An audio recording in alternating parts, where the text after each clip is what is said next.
नमस्कार दोस्तों, आप देख रहे हैं द मॉरल एजुकेशन। आज हम देखने जा रहे हैं सामान प्रबंधन से संबंधित महत्वपूर्ण प्रश्न उत्तरों को। ठीक है ना। ये सेट क्रमांक 4 है, आपका प्रश्न क्रमांक 176 है। निम्नलिखित में से कौन सा उद्देश्य है? संगठनात्मक उद्देश्य होता है, या सामाजिक उद्देश्य है, या कर्मचारी गण संबंधी उद्देश्य, या उपयुक्त सभी है? तो इसका उत्तर है आपका संगठनात्मक भी है, सामाजिक भी है, कर्मचारी गण भी है। डी सही आंसर उपयुक्त सभी है। प्रश्न क्रमांक 176 है। प्रबंधन कार्य में सम्मिलित है। कौन कौन से सम्मिलित है? नियोजन है, संगठन है, समन्वय है, या उपयुक्त सभी है? तो इसमें नियोजक भी है, संगठन भी है, सम्यक भी है, उपयुक्त सभी। डी आपका आंसर सही हो जाएगा। प्रश्न क्रमांक 176 है। उत्पादन विभाग में कौन सा नायक श्रमिक उपलब्ध कराता है? टोली नायक कराता है, गति नायक कराता है, या मरम्मत नायक कराता है, या निरीक्षण कराता है? तो इसका सही आंसर है आपका टोली जो नायक होता है वो आप उपलब्ध कराता है। प्रश्न क्रमांक 179 179 कार्यात्मक फॉरमैनशिप किस सिद्धांत पर कार्य करता है? श्रम विभाजन एवं विशिष्टता एवं विशिष्टीकरण के सिद्धांत पर, श्रम विभाजन एवं समय पाबंदी पर, या फिर श्रम परिश्रमक एवं विशिष्टीकरण पर, या उपयुक्त सभी के आधार पर कराता है? तो इसका सही आंसर है आपका श्रम विभाजन एवं विशिष्टीकरण के आधार पर। ये आपका सही आंसर हो जाएगा। प्रश्न क्रमांक 180 है।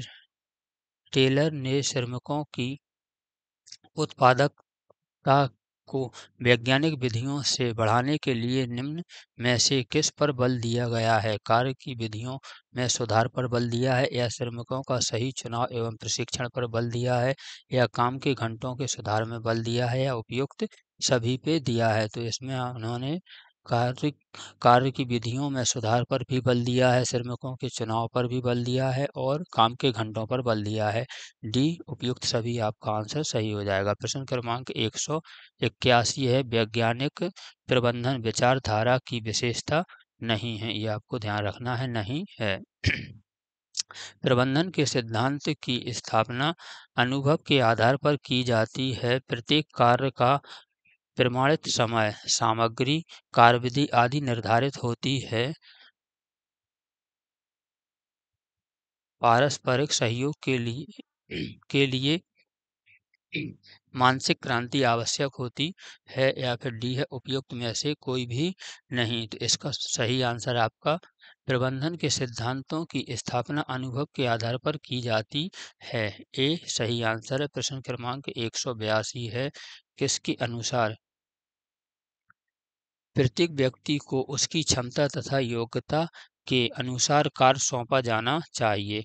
हेनरी के अनुसार, या फिर कीथ के अनुसार, जॉर्ज के अनुसार, या इनमें से कोई नहीं के अनुसार? तो इसमें से हो जाएगा हेनरी लियोल के अनुसार। ए सही आंसर हो जाएगा। प्रश्न क्रमांक 183 है। वैज्ञानिक प्रबंधन से उपयोक्ताओं को प्राप्त होने वाले लाभ नहीं है। नहीं पे आपको वैसे ध्यान रखना है, नहीं है। उच्च स्तरीय जीवन स्तरीय होता है, या श्रम विभाजन व विशिष्टीकरण होता है, ए और बी दोनों होता है, या इनमें से कोई नहीं होता है? तो इसका है आपका ए और बी दोनों हो जाएगा। उच्च स्तरीय जीवन पर भी है, और श्रम विभाजन व विशिष्टीकरण पर भी उपभोक्ताओं को प्राप्त करने हेतु लाभ नहीं होता है। सी सही आंसर। प्रश्न क्रमांक 184 है।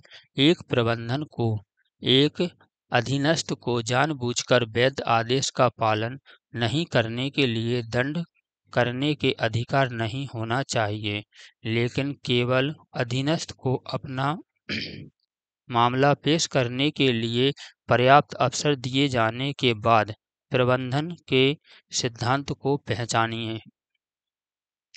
इसका आपका आंसर हो जाएगा प्राधिकरण व दायित्व होता है, अनुशासन होता है, न्याय निर्धारण होता है, या फिर कर्मियों की स्थिरता होती है? तो इसका सही आंसर है आपका प्राधिकरण एवं दायित्व। ए सही आंसर है। प्रश्न क्रमांक 185 है।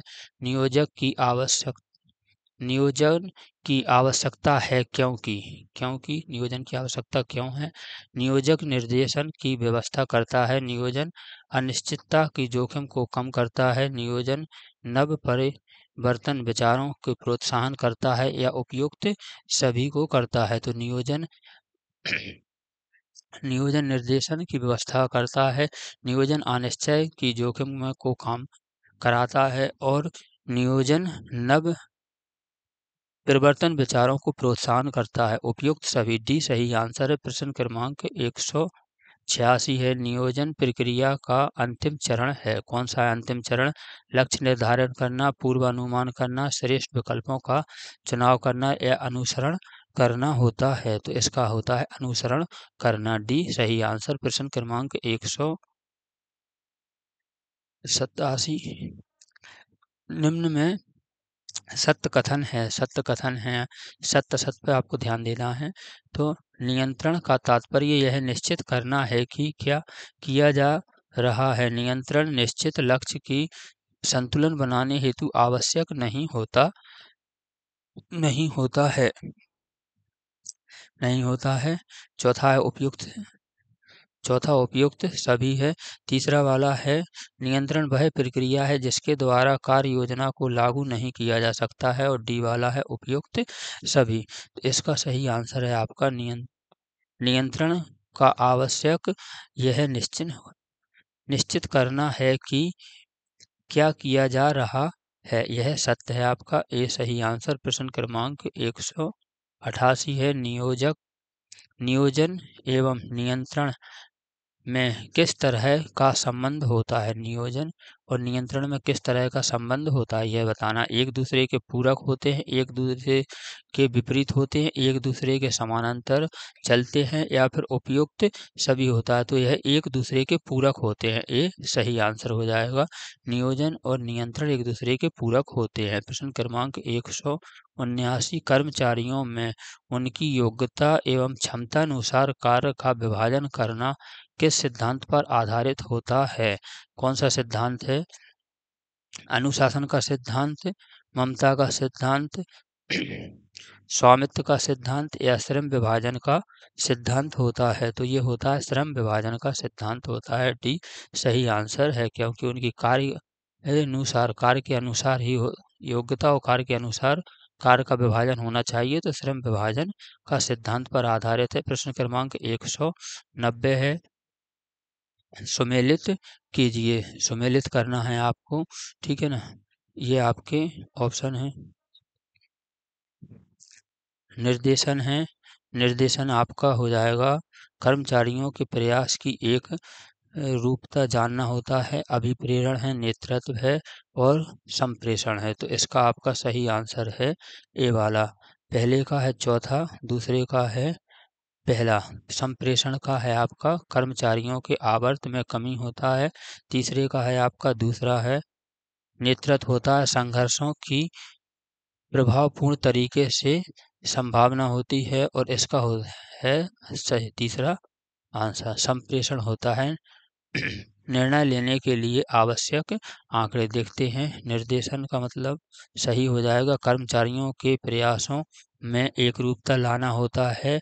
अभिप्रेरण का संबंध कर्मचारी आवर्त की कमी होती है। नेतृत्व संघर्ष के प्रभावपूर्ण तरीके की संभावना होती है और संप्रेषण होता है निर्णय लेने के लिए आवश्यक आंकड़े देना। ये आपका पहला वाला सही हो जाएगा। प्रश्न क्रमांक 191 है। प्रकृति के आधार पर नियोजक का प्रकार नहीं है। नहीं का ध्यान रखना, नहीं है।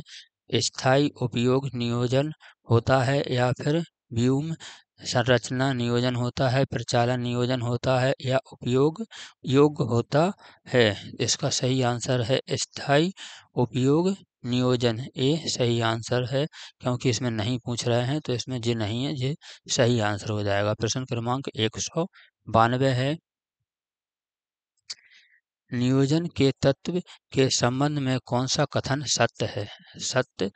सत्य पूछ रहे हैं, ये कौन सा कथन आपका सत्य है। तो नियोजन का पहला कार्य उद्देश्यों का निर्धारण करना होता है। यही आपका सत्य है, पहला वाला सही आंसर हो जाएगा। प्रश्न क्रमांक 193 है। समय के आधार पर नियोजन का प्रकार नहीं है, नहीं को ध्यान से पढ़ना, नहीं है। अल्पकालीन नियोजन है, मध्य स्तरीय नियोजन है, मध्यकालीन नियोजन है या फिर दीर्घकालीन नियोजन है। तो इसका है मध्य स्तरीय नियोजन है, बी सही आंसर है। प्रश्न क्रमांक 194 है। निर्देशन का प्रयोग किस प्रकार की संस्थाओं द्वारा किया जाता है? केवल व्यावसायिक संस्थाओं द्वारा, केवल सामाजिक संस्थाओं द्वारा, केवल राजनीतिक संस्थाओं द्वारा या उपयुक्त सभी के द्वारा किया जाता है? तो जो निर्देशन का प्रयोग है ये व्यावसायिक संस्थाओं द्वारा, सामाजिक संस्थाओं और राजनीतिक संस्थाओं द्वारा किया जाता है। डी सही आंसर हो जाएगा। प्रश्न क्रमांक 195 है। नेतृत्व क्या है? व्यक्ति विशेष का विशिष्ट गुण है या व्यक्ति विशेष का साधारण गुण है। दोनों सही हो जाएंगे या फिर इनमें से कोई नहीं होगा। तो इसे व्यक्ति विशेष का विशिष्ट गुण है, ये सही आंसर है नेतृत्व। प्रश्न क्रमांक 196 है। प्रभावी नियंत्रण हेतु कौन सी नियंत्रण विधि अपनाना श्रेष्ठ होती है? प्रत्यक्ष नियंत्रण विधि, अप्रत्यक्ष नियंत्रण विधि, रेखीय नियंत्रण विधि या उपयुक्त सभी। तो इसका हो जाएगा प्रत्यक्ष नियंत्रण विधि। प्रभावी नियंत्रण हेतु नियंत्रण एवं अपनाना श्रेष्ठ होती है, ये सही आंसर। प्रश्न क्रमांक 197 है। समूह के प्रतिनिधि के रूप में कौन उच्च स्तरीय बैठक में भाग लेता है? नेता, अनुयायी, कर्मचारी या संचालन मंडल लेता है। तो इसका सही आंसर है ए, नेता लेते हैं, ए सही आंसर है। प्रश्न क्रमांक 198। संप्रेषण दो या दो से अधिक व्यक्तियों के मध्य तथ्यों, विचारों, सहमतियों अथवा भावनाओं का विनिमय है। यह कथन किसका है? यह कथन किसका है? ठीक है ना। न्यूमैन व समर का है, बेलोज एवं गिल्सन का है, चार्ल्स ई या रेडफील्ड का है या फिर फ्रेडमी या मायर का है। तो इसका सही आंसर है आपका न्यूमैन व समर का है। क्या है कथन? संप्रेषण दो या दो से अधिक व्यक्तियों के मध्य तथ्यों, विचारों और सहमतियों तथा भावनाओं का विनिमय होता है। ये कथन किसने दिया था? न्यूमैन व समर ने दिया था। प्रश्न क्रमांक 199 सेकंड लास्ट क्वेश्चन है। निम्नलिखित में से कौन सा संचार व्यवस्था का सरल रूप है? ये आपको बताना है कौन सा सरल रूप है। ठीक है, संदेश है, प्रेषक है, प्राप्तकर्ता है। पहले संदेश पहुंचवाया प्रेषक ने, फिर प्राप्तकर्ता। प्रेषक है, संदेश है और फिर प्राप्तकर्ता है। प्राप्तकर्ता है, संदेश है और आपका फिर से प्राप्त करता है, या इनमें से कोई नहीं। ये आपको बड़े ध्यान से देखना है। तो इसका सही आंसर हो जाएगा पहले प्रेषक है, भेजने वाला है, फिर उसने संदेश दिया, फिर प्राप्तकर्ता के पास पहुंचता है। बी आपका सही आंसर हो जाएगा। प्रश्न क्रमांक 200 है और लास्ट क्वेश्चन है आपका। नेतृत्व के जीवन चक्र दृष्टिकोण के प्रवर्तक थे कौन थे? हेनरी फोर्ड थे या फिर विलियम्स थे या लेबर थे या फिर फॉरमैन थे। तो इसका सही आंसर हो जाएगा आपका फॉरमैन। नेतृत्व के जीवन चक्र दृष्टिकोण के प्रवर्तक थे फॉरमैन। डी आपका सही आंसर। ऐसी ही वीडियो प्राप्त करने के लिए हमारे चैनल को लाइक करें, शेयर करें और सब्सक्राइब करें। Thank you for watching video.